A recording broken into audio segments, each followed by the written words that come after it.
میاں بیوی میں جھگڑا ہو گیا، ہو ہی جاتا ہے۔ میرے نبی کے اخلاق ہیں، اگر خامد کو غصہ آئے تو بیوی چپ کر جائے، بیوی کو غصہ آ جائے تو خامد چپ کر جائے۔ مرد ہونے کی غیرت نہ دکھائے کہ میں مرد ہوں، یہ دیکھے کہ اس عورت نے اس کی خاطر بچے جنے، پیٹ پھاڑ دیا، ماں چھوڑ دی، باپ چھوڑ دیا، بھائی چھوڑ دیے، بہنیں چھوڑ دی، ایک بول پہ اس کے گھر آ گئی اور ساری زندگی پرائے گھر گزار دی، اور آگے سسرال والوں کی مرضی، اسے سولی پہ لٹکائیں یا محبت سے چلائیں۔ عام طور پر ہمارا معاشرہ، سسرالی معاشرہ بڑا ظالم معاشرہ ہے، آنے والی بچیوں کو تار تار کر کے رکھ دیتے ہیں۔ دوسری طرف سے بھی ظلم و ستم ہے، لیکن بہت کم ہے کہ کوئی بیوی کے عشق میں آ کر اپنے ماں باپ کو دھکا دے دے، لیکن یہ واقعات بہت تھوڑے ہیں۔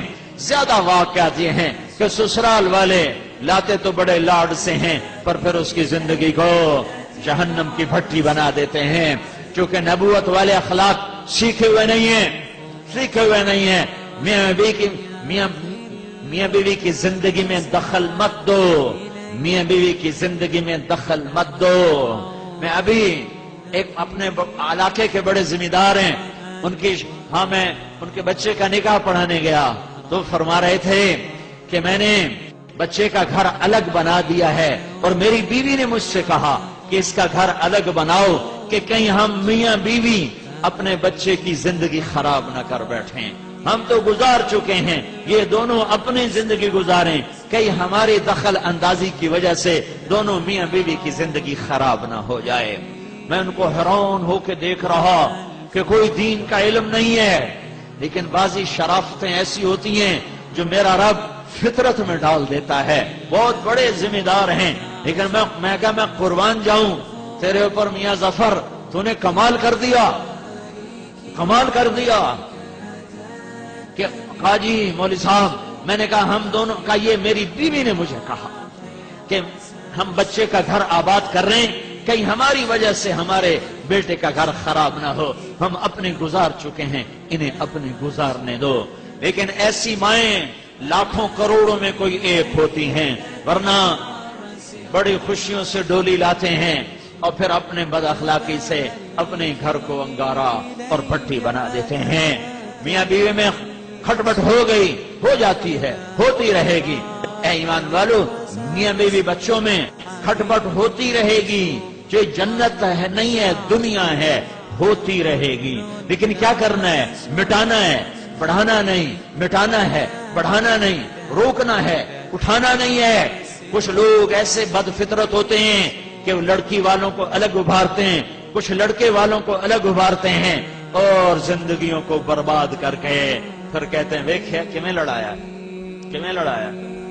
تو میرا اللہ کہہ رہا ہے اگر میاں بیوی میں کھٹپٹ ہو جائے، وہ دونوں کریں ایک دوسرے کو معاف اور کریں دلوں کو صاف، اور پھر ایک دوسرے کو دیں ہدایہ اور اپنی محبت کو واپس لے آئیں، تو اتنی بات پر میں ان کے پچھلے سارے گناہ معاف کر دوں گا۔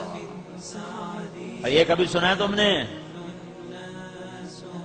نماز پہ گناہ معاف ہوتے ہیں، روزے پر ہوتے ہیں۔ یہ بھی سن لو کہ میرا اللہ تمہیں محبت کے ساتھ رہنا کتنا پسند کرتا ہے، کہ اگر میاں بیوی جھگڑ پڑیں پھر صلح کر لیں تو اللہ تعالیٰ دونوں کے پچھلے گناہ معاف فرما دیتا ہے۔ علماء نے فرمایا کوئی شخص یوں کہے انشاءاللہ میرا یہ پلاٹ مسجد کے نام پہ وقف، تو یہ وقف ہو گیا انشاءاللہ، اگر اللہ چاہے تو۔ اللہ تو چاہتا ہے تم اللہ کے نام پہ دو، ٹھیک ہو گیا، کل سمجھ آئی؟ اب ایک آدمی کہتا ہے انشاءاللہ میری بیوی کو 3 طلاق، اگر اللہ چاہے تو میری بیوی کو 3 طلاق، تو علماء فرماتے ہیں یہ طلاق نہیں ہوگی، کیونکہ اللہ نہیں چاہتا تم بیویوں کو طلاق دو۔ اللہ ایک گھر کو کتنا بچانا چاہتا ہے۔ شیطان روزانہ کچہری لگاتا ہے، پھر اپنے شتروگن سے پوچھتا ہے ہاں بھائی کی کر کے آئے ہو؟ ایک کہتا جی چوری کرائی، کہا کچھ نہیں کیا۔ دوسرے کہتا جی نماز نہیں پڑھنے دی، کہا کچھ نہیں کیا۔ کہا جی میں نے سود کھلا دی، کہا کچھ نہیں کیا۔ کہا یہ میں نے جوئے کا اڈا چلایا، دیکھا کچھ نہیں کیا۔ کہا یہ میں نے شراب کا اڈا چلایا، دیکھا کچھ نہیں کیا۔ یہ سارے بڑے بڑے گناہ وہ کہتا نہیں کچھ نہیں کچھ نہیں کچھ نہیں۔ ایک پچھو پھیڑ تو کالڑا شیطان کھلوندا لنگوڑ وہاں جی میں میاں بیوی نو لڑایا۔ کہا واہ واہ پترا کام تو کرتا، پر میں نے میرے ہاں نہ اللہ کی۔ اس کو آگے بلاتا ہے، اسے گلے لگاتا ہے، کہتا تو ایتھے میرے نال باؤ، میرے نال باؤ۔ کم وقت تو کم تا اے کرتا ہے، تسی کڑا کم کرتا ہے۔ شرابی دی شراب دی جانتا ہے، بے نمازی دی غفلت دی جانتا ہے، سود خور دا سود دی ذات تائیں، تے میاں بیوی دی لڑائی نسلاں تے خاندان۔ تباريكي إليك تلتمس وفي الأفراح حساسي حبيس ومن سعدي يظن الناس